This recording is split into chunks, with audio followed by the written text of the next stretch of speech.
বৃহস্পতিবার 14ই মে সকালে হঠাৎই হাইকোর্টে হাজির হন প্রাক্তন মুখ্যমন্ত্রী মমতা ব্যানার্জি। পুরোদস্তুর কালো গাউন পরে আইনজীবীর সাজে মমতাকে দেখে আদালত চত্বরে শুরু হয়ে যায় চরম উন্মাদনা। কার্যত ভোটের ফল প্রকাশের পরেই প্রথম বাড়ির বাইরে পা রাখলেন মমতা। পরে জানা যায় ভোট পরবর্তী হিংসার মামলায় শুনানিতে অংশ নিতে এসেছেন আইনজীবী মমতা ব্যানার্জি। এদিন সকালে হাইকোর্টের প্রধান বিচারপতি সুজয় পালের এজলাসে সওয়াল করতে যান মমতা। হাইকোর্টে সওয়াল করতে গিয়ে মমতা বলেন, আইনজীবী হিসেবে আমি এই মামলা লড়ছি। বিচার ব্যবস্থাকে আমার বিনীত শ্রদ্ধা। হাইকোর্টে আইনজীবী হিসেবে এটাই আমার প্রথম মামলা। সূত্রের খবর, এদিনই হাইকোর্টে মমতা ব্যানার্জি দাবি করেন, ভোটের পর রাজ্যে ভাঙচুর, হামলা এবং আতঙ্কের পরিবেশ তৈরি হয়েছে। শিশু, মহিলা, সংখ্যালঘু কাউকেই রেহাই দেওয়া হচ্ছে না বলে অভিযোগ করেন তিনি। আদালতে 10 জন আক্রান্তের নামের তালিকাও জমা দেওয়া হয়। সূত্রের খবর, মমতা আরও অভিযোগ করেন, তপশিলি জাতিভুক্ত এক পরিবারও আক্রান্ত হয়েছে। জাতি বা ধর্ম না দেখিয়ে বাড়িঘরে হামলা এবং ভাঙচুর চলছে বলে দাবি তার। পুলিশকে সাধারণ মানুষকে রক্ষা করার নির্দেশ দেবার আর্জি জানান তিনি। আদালতের কাছে অন্তর্বর্তী নির্দেশ জারির আবেদন জানিয়ে মমতা বলেন, মানুষকে রক্ষা করতে হবে। এদিন শুনানি শেষে মমতা ব্যানার্জি বেরিয়ে আসার সময় আদালত চত্বরে দেখা যায় ব্যাপক বিক্ষোভ। এমনকি চোর চোর স্লোগান দেওয়া হয় তাকে ঘিরে। অভিযোগ ওঠে, মুখ্যমন্ত্রী শুভেন্দু অধিকারী ঘনিষ্ঠ আইনজীবী সূর্যনীল দাসের নেতৃত্বেই এই বিশৃঙ্খলা হয়েছে। তৃণমূলের তরফে আইনজীবী কল্যাণ ব্যানার্জি অভিযোগ করেন বলে জানা গিয়েছে। যদিও নিজের বিরুদ্ধে ওঠা যাবতীয় অভিযোগ অস্বীকার করেছেন সূর্যনীল দাস। তার পাল্টা দাবি, তিনি উল্টে বিক্ষোভ থেকে বাঁচিয়ে মমতা ব্যানার্জিকে নিরাপদে গাড়িতে উঠতে সাহায্য করেছেন। একই সঙ্গে তার দাবি, প্রাক্তন মুখ্যমন্ত্রী মমতা ব্যানার্জি তার থেকে বয়সে অনেক প্রবীণ। তিনি তার সম্পর্কে কোনো কুরুচিকর মন্তব্য করতে পারেন না।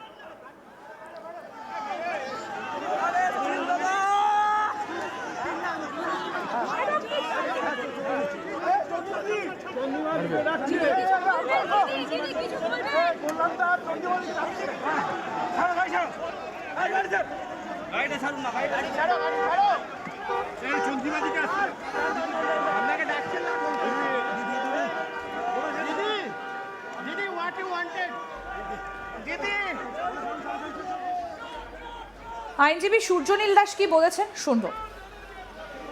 নিজেরা সামনে দাঁড়িয়ে ওনাকে রেস্কিউ করে ওখান থেকে আমরা বাইরে বার করি এবং ওনাকে সেফলি ওনার গাড়িতে তুলি।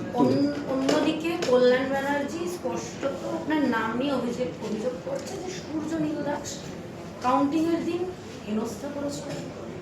আপনি মমতা বন্দ্যোপাধ্যায়কে গালিগালাজ করেছিলেন কাউন্টিংয়ের দিন, এবং আজকেও যেই ঘটনাটা ঘটেছে সেই হ্যান্ডেল করার পেছনে একমাত্র আপনি। উনি আমার নামে এফআইআর করুন, পুলিশ ইনভেস্টিগেট করুন।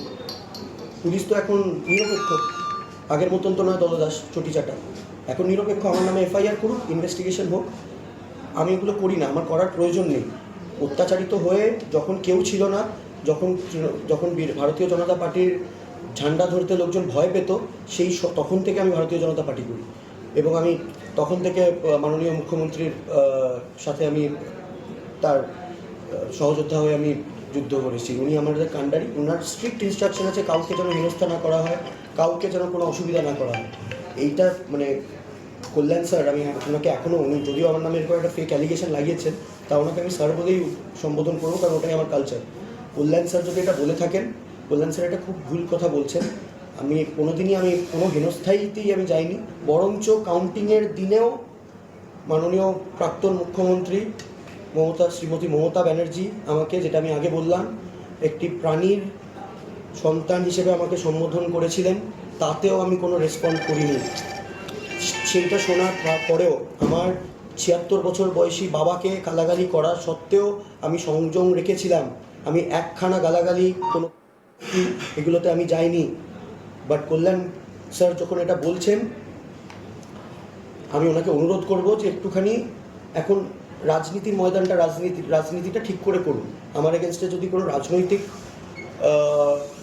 দরদমেশ করতে হয়, সেটাতে আমিও খুশি হব। একটা আইডিওলজিক্যাল ফাইট, একটা ভালো ডিবেট করতে আমিও রাজি আছি। ওনার যেটা আইডিওলজি, আমার যেটা আইডিওলজি, আমরা করে বসবো, অপরপক্ষে বসবো, নিজেদের দুজনের আইডিওলজি নিয়ে আমরা ডিসকাশন করব। সেই রকম রাজনৈতিক লড়াইটা আমিও চাই, কিন্তু এই নোংরামিটা এবারে বন্ধ করা উচিত।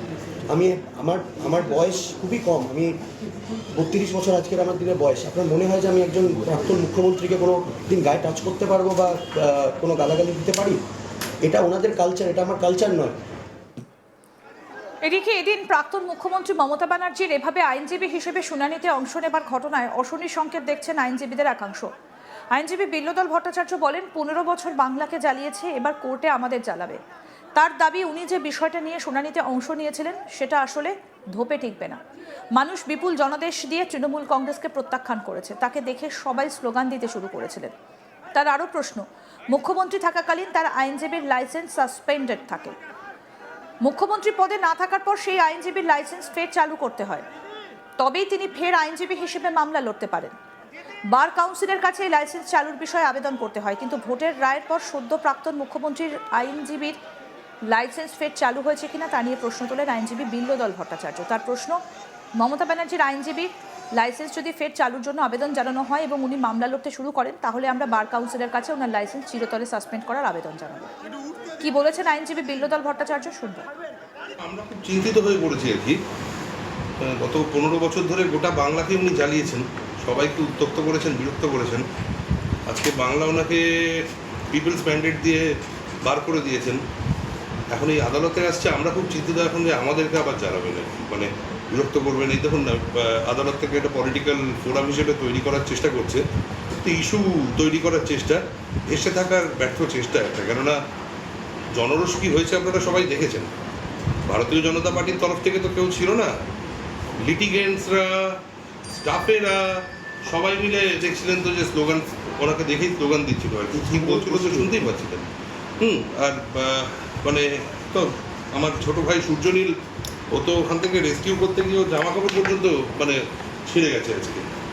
তো এই অবস্থা। আমার একটা অন্য প্রশ্ন আছে, উনি যখন মুখ্যমন্ত্রী ছিলেন তখন তো ওনার এই প্র্যাকটিস করার যে লাইসেন্সটা, এই লাইসেন্সটা সাসপেন্ডেড থাকে।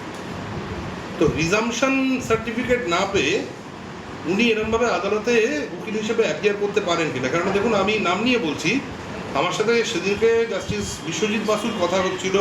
উনি সুপ্রিম কোর্টে প্র্যাকটিস করতে পারছেন না, কারণ উনি যে ওনার লাইসেন্স সাসপেন্ডেড ছিল, উনি যখন বিচারপতি ছিলেন, তাই জন্য উনি যখন রিজাম্পশনের জন্য অ্যাপ্লাই করেছেন, বার কাউন্সিল সেটা কিন্তু দেয়নি এখন।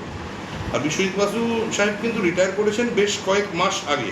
হ্যাঁ, মমতা বন্দ্যোপাধ্যায় এই সবে ইলেকশনে হেরে এখন হঠাৎ করে তো ওনার সার্টিফিকেট অফ রিজাম্পশন হতে পারে না, পেতে পারে না উনি বার কাউন্সিলের কাছ থেকে। তো এই জায়গাটা দেখা উচিত।